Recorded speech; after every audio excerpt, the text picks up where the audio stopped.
বাংলাদেশ সরকার মানে বাংলাদেশ সরকারের পররাষ্ট্র মন্ত্রণালয় একটা বিবৃতি দিয়েছে ক্ষোভ প্রকাশ করে। ক্ষোভটা তারা প্রকাশ করেছে ভারতের প্রতি। কারণ দুদিন আগে তারা ভারতের সরকারকে বলেছিল যে তারা যেন বাংলাদেশের সাবেক প্রধানমন্ত্রী শেখ হাসিনাকে ভারতে বসে কোনো ধরনের গণমাধ্যমের সঙ্গে প্রকাশ্যে কথা বলতে না দেয়। ভারত বলেছিল তারা সেটা যথাযথভাবে বিবেচনা করবে, বিবেচনা করে তারপর ব্যবস্থা নেবে। আগে থেকে ঘোষণা করা হয়েছিল যে 5 আগস্ট বিকেলে মানে সন্ধ্যায় নয়াদিল্লিতে এ ধরনের একটা প্রেস মিটের আয়োজন করা হবে, মানে বিদেশি গণমাধ্যম কর্মীরা থাকবে, সেখানে শেখ হাসিনা বক্তব্য দেবে। প্রথমে আমরা দেখেছিলাম ভারতের বিভিন্ন পত্রপত্রিকায় লেখা হয়েছিল উনি সেখানে ভিডিও মাধ্যমে উপস্থিত হবেন অনলাইনে। পরে দেখা গেল ভিডিওর মাধ্যমে উপস্থিত হননি, উনি অডিও মাধ্যমে উপস্থিত হয়েছেন। অডিও মাধ্যমে উপস্থিত হয়ে উনি ওনার বক্তব্য দিয়েছেন, ইংরেজিতে বক্তব্য দিয়েছেন, এবং তারপর ওখানে বিদেশি সাংবাদিকরা কিছু প্রশ্ন করেছে, উনি সে সমস্ত প্রশ্নেরও উত্তর দিয়েছেন, উনি ওনার মতো করে বলেছেন। এই যে ঘটনাটা ঘটতে দেওয়া, এই দেওয়ার কারণে বাংলাদেশের পক্ষ থেকে, বাংলাদেশের পররাষ্ট্র মন্ত্রণালয়ের পক্ষ থেকে ভারতের প্রতি তীব্র প্রতিক্রিয়া জানানো হয়েছে। এই তীব্র প্রতিক্রিয়ার খবরটা আমরা পেলাম কোথায়? আমরা পেলাম সরকারের যে বাংলাদেশ সংবাদ সংস্থা একটা আছে বাসস, তারা এই খবরটা প্রচার করেছে। এমনিতে গত কয়েকদিন ধরেই আমাদের দেশে শেখ হাসিনার এই যে অনুষ্ঠানটা, যে অনুষ্ঠানের আয়োজন করা হয়েছে ভারতের নয়াদিল্লিতে, সেই অনুষ্ঠানের খবর প্রচার করা যাবে কি যাবে না এটা নিয়ে বেশ ধোঁয়াশা ছিল। সরকারের একজন উপদেষ্টা ডক্টর জাহিদুর রহমান উনি স্পষ্ট বলেছিলেন যে সেগুলো প্রচার করা যাবে না। এবং আমি যদি ওনার কথাটা সরাসরি বলি, উনি বলেছিলেন শেখ হাসিনা বিদেশে অবস্থান করে কোনো বক্তব্য দিলে এবং তা প্রচার করা হলে সেটি আদালতের আদেশ লঙ্ঘনের আওতায় পড়তে পারে। এ ধরনের পরিস্থিতিতে প্রয়োজনীয় ব্যবস্থা নেওয়া হবে। মানে এটা পুরোপুরি একটা হুমকি গণমাধ্যমের প্রতি যে আপনারা এই খবর প্রচার করবেন না এবং ওনার বক্তব্য প্রচার করবেন না, কিন্তু উনি যে ঘটনা ঘটাবেন সেটা কি প্রচার করতে পারবেন না তা কিছু বলেননি। কিন্তু আমি বিস্ময়ের সঙ্গে লক্ষ্য করলাম, আমি যখন এটা রেকর্ড করছি শেখ হাসিনা সেই বক্তব্য দেওয়ার পর প্রায় 10-12 ঘন্টা পরে আমি এটা প্রচার করছি, তখন পর্যন্ত আমি অনলাইনে আমি চেক করে দেখেছি যে কোথাও শেখ হাসিনা যে ওখানে একটা অনুষ্ঠান করেছেন, একটা অনুষ্ঠানে উনি যে মানে ভার্চুয়ালি কথা বলেছেন, এই সংবাদটাই কোথাও নাই। বলিহারি আমাদের মিডিয়া না এত স্বাধীন, আমাদের মিডিয়ার যারা কর্তা ব্যক্তি তাদের ব্যক্তিত্ব এত প্রবল, তাদের নিউজ সেন্স এত প্রবল, পাঠকের প্রতি তাদের আনুগত্য, পাঠকের প্রতি ভালোবাসা এত প্রবল যে দেখে আমি হতাশ হয়ে গেছি। আইনে কিন্তু একটা ঘটনা ঘটালে এটা বলা যাবে না, এটা আইনে কোথাও নাই। এক জাহেদের ধমকে সবার পাতলা পায়খানা শুরু হয়ে গেছে। মিনিমাম বুদ্ধিটা কাজে লাগান, মগজের মধ্যে কিছু নাই, ধমক খাইয়ে কাজ হয়ে গেলেন আপনারা। আইনে কি বলে, কি আছে আইনে, এই ব্যাপারটা আইনে কি আছে আমার বলার দরকার নাই। এই আইসিটি আন্তর্জাতিক অপরাধ ট্রাইব্যুনালের যিনি চিফ প্রসিকিউটর, আমার ধারণা উনি ডক্টর জাহেদের চেয়ে আইনটা ভালো বুঝেন, তাহলে ওনাকে চিফ প্রসিকিউটর বানাবে কেন? এই চিফ প্রসিকিউটর কি বলেছেন, এই নিউজটা কিন্তু প্রথম আলোতে প্রচারিত হয়েছে। সেখানে উনি বলেছেন যে শেখ হাসিনার স্বাভাবিক বক্তব্য প্রচারে আইনি বাধা নেই। কোর্টের অর্ডারে বলা ছিল উনি যেন বিদ্বেষমূলক কোনো কথা না বলেন। সেখানে তাকে কিন্তু বক্তব্য দিতে বারণ করা হয়নি, শুধু বলা হয়েছে বিদ্বেষমূলক বক্তব্য। যদি উনি স্বাভাবিক কথাবার্তা বলেন তার উপর তো কোনো নিষেধাজ্ঞা নেই। এটা মঙ্গলবার দুপুরে আন্তর্জাতিক ট্রাইব্যুনালে, অপরাধ ট্রাইব্যুনালের চিফ প্রসিকিউটরের কার্যালয়ে একটা সংবাদ সম্মেলনে নিয়ে কথা বলেছেন। এরপরে এ ব্যাপারে তাকে বিবিসিও জিজ্ঞাসা করেছে। বিবিসির সেই প্রশ্নের জবাবে এই চিফ প্রসিকিউটর বলেছেন যে শেখ হাসিনার বিদ্বেষমূলক বক্তব্য প্রচার না করার বিষয়ে ট্রাইব্যুনালের নিষেধাজ্ঞা আছে। অর্থাৎ যে বক্তব্যে আদালত অবমাননা হয় কিংবা কোনো ধরনের ঘৃণা বিদ্বেষ ছড়ানো হয় এমন যে কোনো বক্তব্য প্রচার করা যাবে না। শেখ হাসিনার বক্তব্য আপনি প্রচার করতে পারবেন না, তবে সব বক্তব্য না, যে বক্তব্যটা প্রচার করলে ঘৃণা বিদ্বেষ ছড়িয়ে যায়। সেখানে যদি শেখ হাসিনা যদি বলেন ভাই আমি ভালো আছি, এটা প্রচার করলে কি ঘৃণা বিদ্বেষ ছড়াবে? ছড়াবে না তো। যাও, কিন্তু আমাদের মিডিয়াগুলো করেছে কি, উনি যে একটা অনুষ্ঠানে হাজির হয়েছিলেন এই খবরটা আমি এখন পর্যন্ত কোথাও পেলাম না। মানে পরে হয়তো থাকবে, আমি জানি না প্রিন্টেড পত্রিকা কী থাকবে, আমি এখন প্রিন্টেড পত্রিকা তো দেখিনি, বলতে পারবো না। কিন্তু এখন আমি দেখলাম না। এমনকি ইন্টারেস্টিং বিষয়টা লক্ষ্য করেন, বুধবার রাতে 9টার দিকে মাগুরায় সাকিব আল হাসানের বাড়িতে হামলা করা হয়েছে, ভাঙচুর করা হয়েছে, ওই গেটের মধ্যে আগুন ধরানোর চেষ্টা করা হয়েছে। এই খবরটা প্রথম আলোতে ডিটেল ছাপা হয়েছে।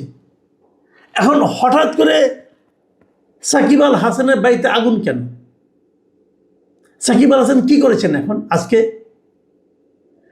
প্রথম আলো এই রিপোর্টের কোথাও সে সংক্রান্ত কোনো ইঙ্গিত নাই।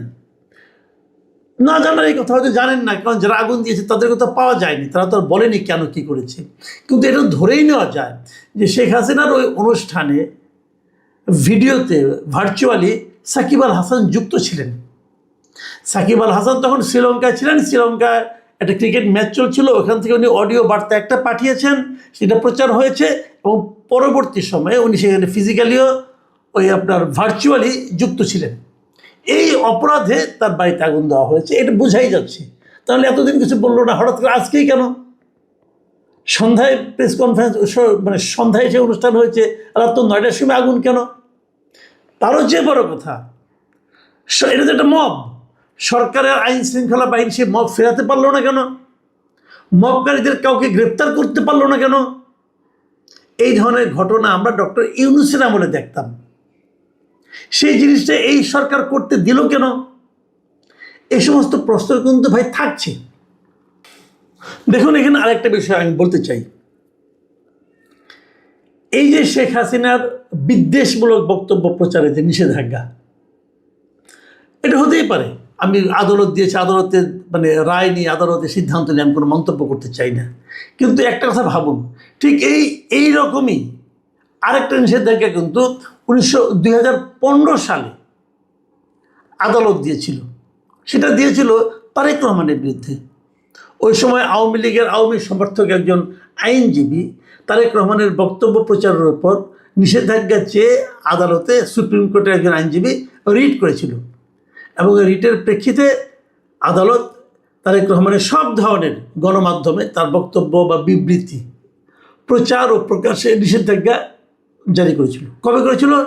2015 সালে। 2015 পরে হাসিনার পতন হয়েছে 2024-এ। এই 9 বছর তারেক রহমানের বক্তব্যকে আমরা বুঝতে পারিনি, জানতে পারিনি।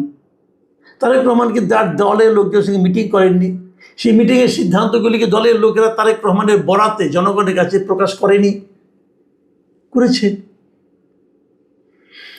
তাতে কি তারেক রহমানের যে জনগণের মনে তার যে অবস্থানটা, সেটা কি সরকার ওই আদালতের আদেশের মাধ্যমে নষ্ট করতে পেরেছিল? তাহলে এই একই ধরনের আচরণ আমরা বারবার কেন করি? এটা কিন্তু একটা প্রসঙ্গ। হ্যাঁ, ঠিক আছে, আপনি তো বলবেন যে না আমরা তো করিনি, অন্তর্বর্তীকালীন সরকার করেছিল, ওকে করেছিল, ঠিক আছে, আবার নতুন একটা অর্ডার না হওয়া পর্যন্ত আদেশটা আছে, থাকুক। কিন্তু এটাকে কড়াকড়িভাবে পালনের জন্য জাহিদুর রহমান সাহেবদের এত উৎসাহ কেন? ওনারা কেন পাগল হয়ে যাচ্ছেন? এবং পাগল যে হয়েছেন তার তো কিছু নমুনা আমি টের পাচ্ছি, কেউ তো প্রচার করছে না। শেখ হাসিনা অনেক কথা বলেছেন, প্রায় মিনিট 40 কথা বলেছেন। ওনাকে অনেক সাংবাদিকরা প্রশ্ন করেছিল, নানা রকম প্রশ্ন করেছিল, আমি সেগুলো নিয়ে আলোচনা যাচ্ছি না ডিটেলে, ওটা নিয়ে আরেকদিন একটা অনুষ্ঠান করা যেতে পারে। কিন্তু এই যে আলোচনা হয়েছে, উনি কথা বলেছেন, ওনার ছেলে আমেরিকা থেকে ভার্চুয়ালি যুক্ত হয়েছিল, ওইখানে কারা কারা ছিল, এগুলো তো একটা ইভেন্টের নিউজ। আমি ভাবলাম যে ওনার বক্তব্য আমি প্রচার করলাম না, কোনটা বিদ্বেষমূলক সেটা বুঝতে পারছি না, কনফিউশনে আছি, অতএব চুপচাপ থাকলাম, সমস্যা নাই। কিন্তু উনি কথা বলেছেন, এই শব্দটুকু যেন বলতে পারবো না। এই ঘটনার নিউজটা কেন প্রচার করতে পারবো না? আমরা না মানে ভুলে যাই যে আমরা কি বলেছিলাম কদিন আগে। আওয়ামী লীগ আমলে এই গণমাধ্যমের স্বাধীনতা নিয়ে আমরা কি বলেছিলাম ভুলে যাই। গণমাধ্যমের স্বাধীনতা নিয়ে এই বিএনপির নেতারা কি হাহাকার করেছিল ভুলে যাই। যখন আবার নিজে সেটা বলি সেটা তখন ঠিক থাকে। এই জাহিদুর রহমান সাহেব এখন তো সরকারের পার্ট হয়ে গেছেন। আওয়ামী লীগ আমলে গণমাধ্যমের স্বাধীনতা নিয়ে ওনার এখানে তো ওনার জাহেজ থেকে যান, আপনারা এখনো দেখেন যে উনি কী বলেছিলেন। ওই যে মুখ দিয়ে বলেছিলেন সেই মুখ দিয়ে তো এখন বলছেন যে কোনো খবরই প্রচার করা যাবে না। মানুষ কি ভুলে গেছে? মানুষকে আপনারা মূর্খ মনে করেন? আমি চূড়ান্ত হতাশ। আমি এরকম চাইনি, বিশ্বাস করেন, আমি এরকম চাইনি। যখন এই সরকারের সঙ্গে ডাক্তার জাহিদুর রহমান যুক্ত হলেন, একদিনও বিএনপি না করার পরেও বিএনপির মুখপাত্র হয়ে গেলেন, তখনও কিন্তু আমি আশাবাদী ছিলাম যে হয়তো ওনার কাছ থেকে লজিক্যাল কথাবার্তা আমি পাবো, কারণ ওনাকে আমি ব্যক্তিগতভাবে চিনি এবং আমার খুব পছন্দের মানুষ উনি। কিন্তু ক্ষমতা মানুষকে এভাবে আচরণ করতে শেখায় যে আচরণে কোনো লজিক দেখতে পাই না। চিফ প্রসিকিউটর বলছেন স্বাভাবিক কথাবার্তা বলতে পারবেন, উনি বলছেন কোনো কথাই প্রচার করা যাবে না। হলোটা কি? প্রিয় দর্শক, আমি জানি না সামনের দিনগুলিতে আমাদের আরও কত কি দেখতে হবে, তবে আমাদের প্রত্যাশা কিন্তু থাকছে। আমরা এখনও প্রত্যাশা করি, আমরা এখনও আশা করি যে সরকারের আচরণগুলো অন্তত পক্ষে লজিক্যাল হবে, যুক্তিগ্রাহ্য হবে। এমন লোককে যে সরকার কথা বলাবেন যা নাকি যুক্তিগ্রাহ্য কথা বলেন, যা নাকি লজিক্যাল কথা বলেন, যা নাকি এমন কোনো কথা বলবেন না যে কথা যখন তারা সরকারের বাইরে ছিলেন তখন সেগুলির কথা তারাই বিরোধিতা করেছেন। আমরা সরকারের স্পোক্সম্যান হিসাবে আরেকজন হাসান হক ইনুকে চাই না।